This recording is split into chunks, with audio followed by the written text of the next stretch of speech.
கிளாஸ்ல வாராகி அம்மனோட மந்திரம் வேல் மெடிடேஷன்ல சொன்னோம். ரொம்ப நல்லா இருந்தது. அந்த மெடிடேஷன்ல வந்து நான் வாராகி தாயே எனக்கு ஒரு காட்சி அளித்த மாதிரி ஒரு ஃபீலு நல்லா இருந்தது. அந்த கிளாஸை முடிச்சுட்டு இன்னைக்கு கிளாஸ் நல்லபடியா போச்சு. இந்த கிளாஸை முடிச்சுட்டு இன்னைக்கு ஆடி வெள்ளிக்கிழமை இல்லையா, எங்க வீட்டுக்கு பக்கத்துல மாரியம்மன் கோயில் சின்னதா இருக்கு. அங்க வந்து கூழ் காய்ச்சி எடுத்துட்டு போனேன்.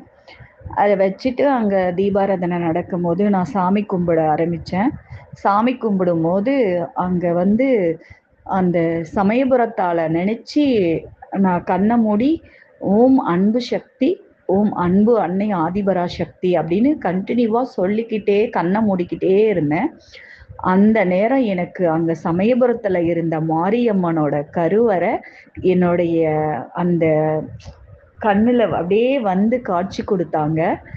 எனக்கு இங்க எங்க ஊர்ல நின்னுக்கிட்டு நான் அந்த சமயபுரத்து அம்மனை தரிசனம் பண்ணின ஒரு மனமகிழ்ச்சி, அவ்வளோ சந்தோஷம். எனக்கு அது ரொம்ப பிடிச்சிருந்தது அந்த நேரம். அது எனக்கு அப்படியே அளவு கடந்த சந்தோஷம். இங்க நம்ம ஊர்ல இருந்துக்கிட்டே நம்ம அம்மா சமயபுரத்தால தரிசனம் பண்ணினோமோ அப்படிங்கிற ஒரு சந்தோஷம். இதுல வந்து நான் எப்பவுமே நம்ம கோயிலுக்கு போனா ஓம் சக்தி பராசக்தி இப்படிதான் சொல்லுவோம். இந்த கிளாஸ்ல தான் சொல்லி கொடுத்தாங்க குரு அவங்க சுஜி.